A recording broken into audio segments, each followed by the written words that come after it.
Hey guys, welcome back to Katawa Shoujo part 24. I'm pretty sure of this. Okay, last we were here, did I miss any dialogue? Nope. But let's go over the transition again anyway. As we walk back out into the city, Lily takes hold of my arm once again. So, did you get any good ideas for a present?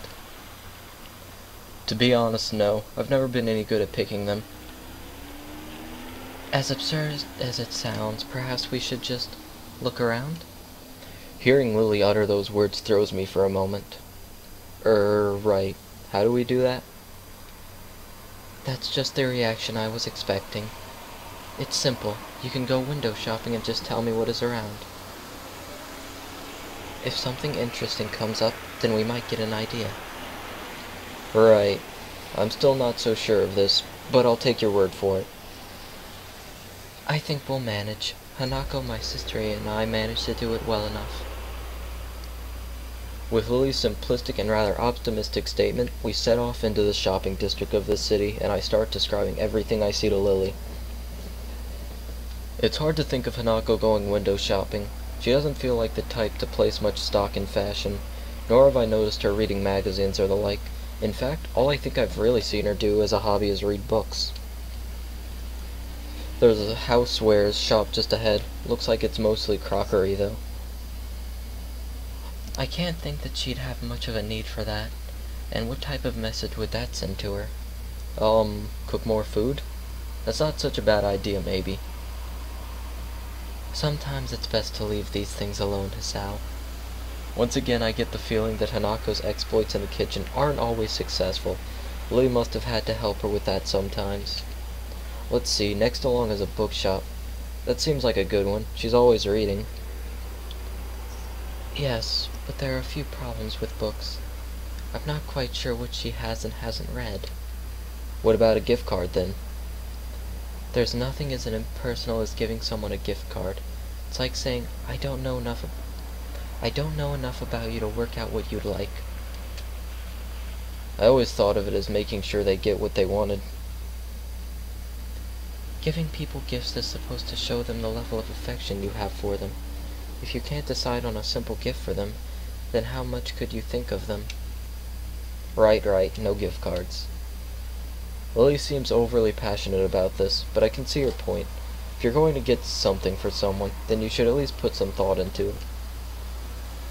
If I want to get something for Hanako that reminds her of us every day, then what good is a gift card? In that case, what did you get Hanako last year? A porcelain doll. I thought that if she had someone to talk to, it might help her ease her pain. A doll isn't ever going to criticize her after all.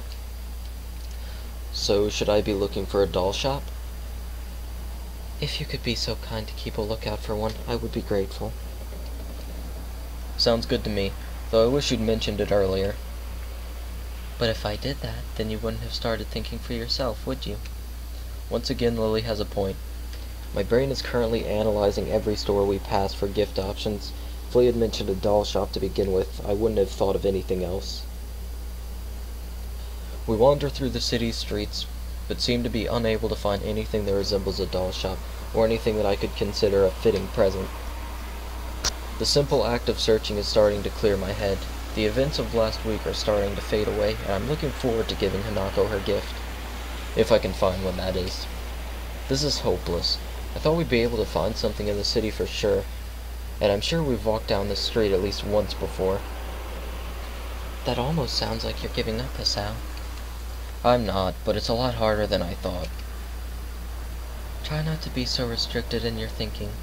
Maybe we should actually go into some shops and have a look around. That might work. I've never really been good at window shopping. Lily and I circle around the city street once more, this time popping into stores that catch our attention. In the end, though, nothing comes up as especially appropriate. Hanako tastes are often quite hard to pin down at the best of times, thanks to her intensely private nature, and those tastes we do know are hard to accommodate. May we take a break for a minute? I'm a bit exhausted. I agree and leave Lily to rest against her railing while I go to get a couple of drinks from a nearby vending machine. After walking up to the vending machine and grabbing myself some lemonade, I find myself at a bit of a loss. Not really knowing Lily's tastes, I decide to take a guess and grab something that seems a little girly, but not too weird. Strawberry-flavored milk. Back. I walk up to her and place the carton into her outstretched hands, making sure she has a grip on it before letting go. She feels out its contours before opening it and taking a very tentative sip, her approving smile afterwards telling me that I made the right choice. We both rest and have a quiet drink for a few minutes. A familiar soft ringing begins to sound from Lily's side. She quickly apologizes as her hand goes into her pocket, pulling out her mobile phone. Do you mind if I take this? It's fine, don't worry. She nods to me and thanks before turning away and flipping the phone open, bringing it to the side of her face as she picks up the call. Going by the tone of Lily's voice, the person on the other end is no doubt some friend or another. I tune out their conversation pretty quickly as she snippets that Lily says make it sound like little more than gossip. Without much else to do, I find myself watching Lily. She really is a pretty girl, which would hardly hurt her popularity in school. It's interesting just how much Hanako and Lily contrast with each other, in both personality and appearance. You saying Hanako isn't pretty, Hisao? Is that what you're saying? I'll smack you. For a few minutes, I just lean back and drink, watching her. Before long, Lily says her goodbyes to the person she's talking to and hangs up, placing her phone back in her pocket and leaning back against the railing as before. Sorry, just a friend from class. I take one final swig from my can before throwing it into the bin. Lily gives me her carton to throw away soon after, finishing it off relatively quickly. You seem to have a lot of friends. Oh? Lily waits for me to continue, her interest piqued. I was just thinking that you and Hanako contrast really heavily. It's hard to imagine Hanako doing a lot of the things you do, or knowing the people you know. You seem to think of Hanako quite a bit. I don't know, it's just, she's mysterious, I guess. I kinda want to know more about her, which isn't that easy.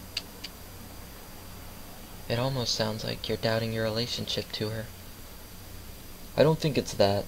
I just want to do more for her. Being her friend and all, I don't even really know how she sees me. The statement seems to interest Lily quite a bit. I wonder if Hanako said anything about me to Lily during their conversations. I'm about to ask what's on her mind as she picks herself up from the railing. Shall we be off then? Her voice and expression show that she's playing games with me. Lily knows damn well that she's leaving me hanging. You conniving feminist, you! I'm gonna go tell Kenji about this. With a sigh, I pick myself up off the railing as well and have a brief look around.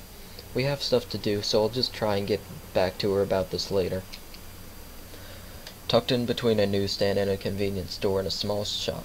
The sign above the door reads, Othello's Antiques in decorative English script. It would be easy to miss if we were walking along the street, but since we're stationary and I'm purposely looking around, it's just noticeable. Say, Lily, the doll you got Hanako, was it new? Well, yes. I'm not quite sure I know what you mean. I think I've found our shop. It's across the road.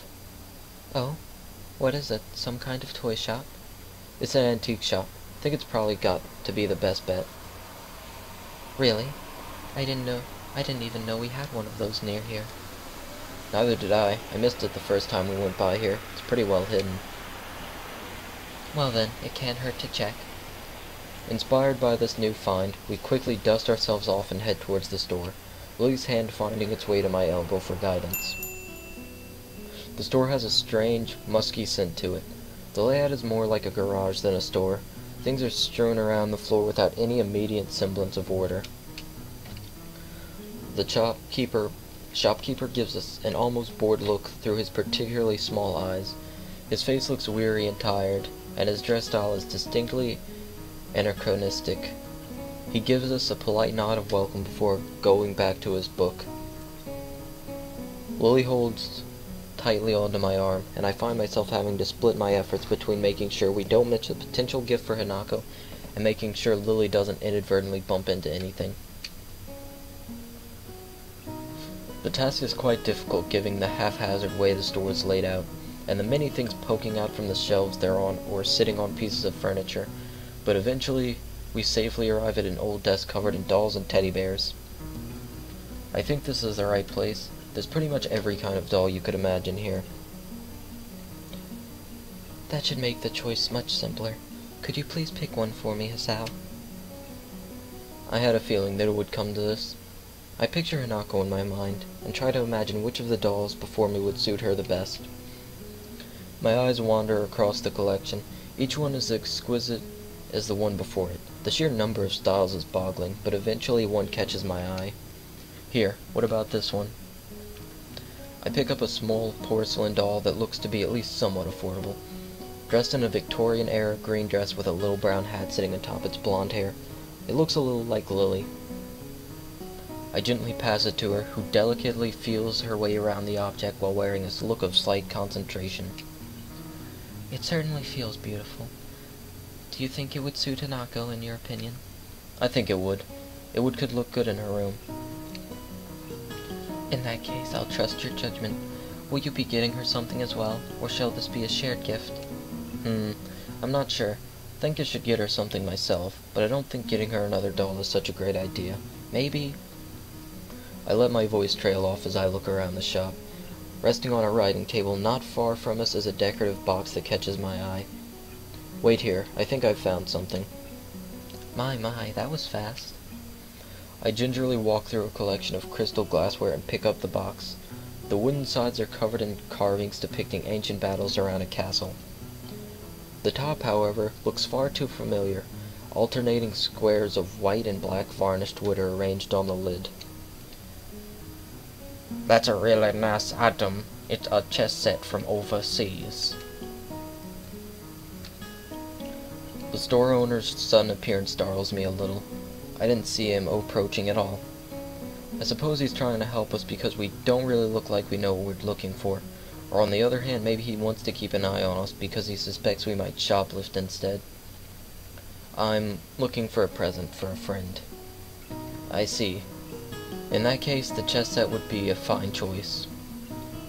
Realization floods into my mind. This is a pretty good looking set, but this is an antique shop. They're not well known for their bargain prices. How old is this? This is a reproduction. My best estimate is that it's about 5 years old.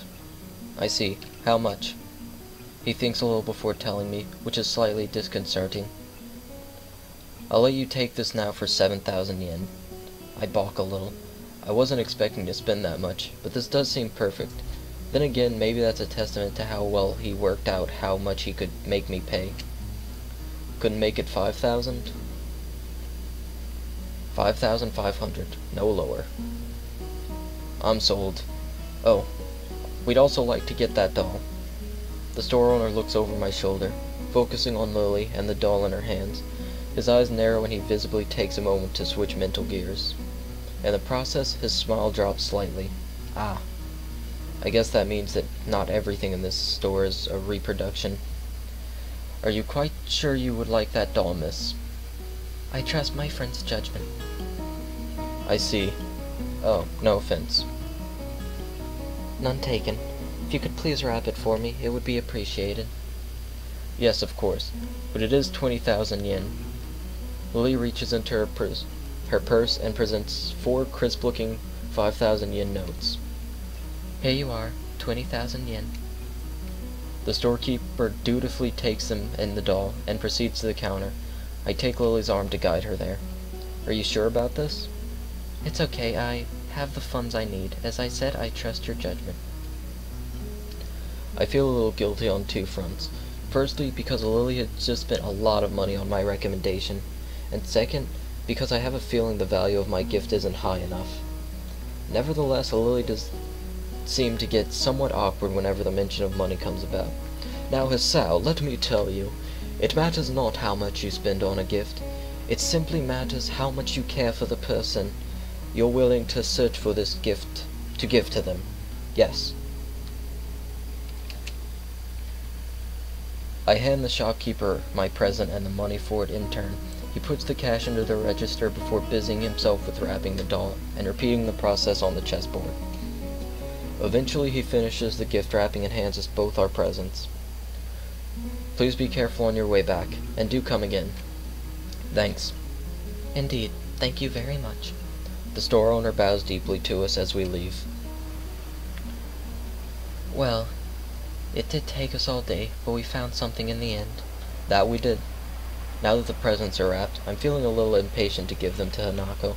It's a common reaction to buying gifts, wanting to see the reaction of the receiver as they discover what it is. And a part of me wants to return to Hanako, just to confirm her condition with my own eyes. So, should we head back? Let's. We've done a lot of walking today, so I shan't mind taking a rest back at the dormitories. Lily's right. Now the need to find a shop is over, my legs are feeling quite tired. Well then, back to the school for us. I'm looking forward to resting for a bit too. Lily holds out her arm, and I link mine with hers. Together we make our way back to the bus stop.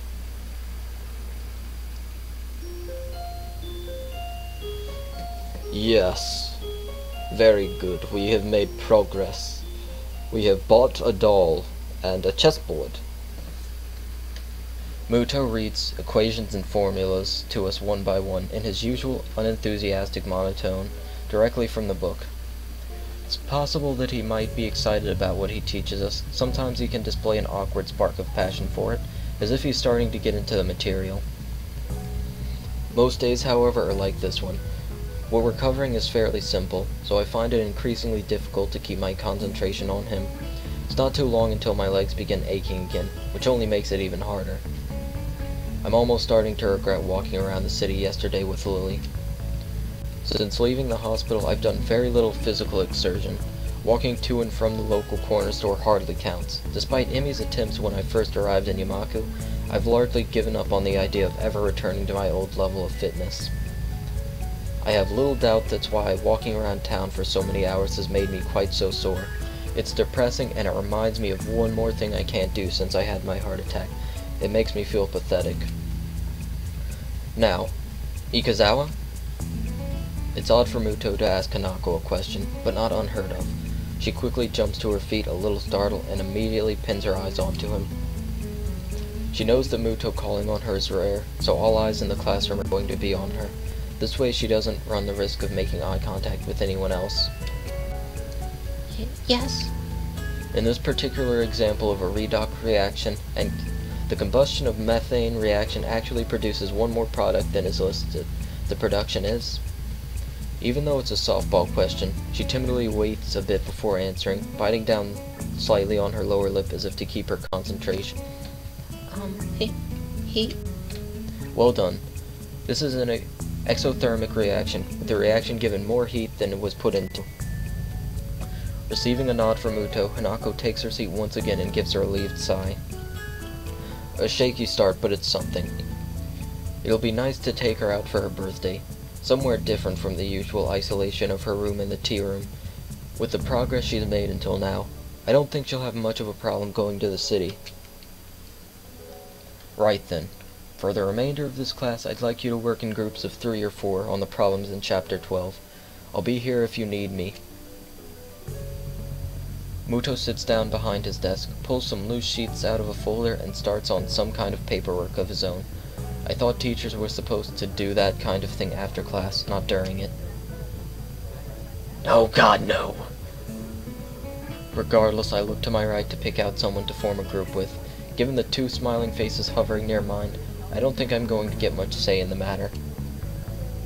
I suppose we have a group then.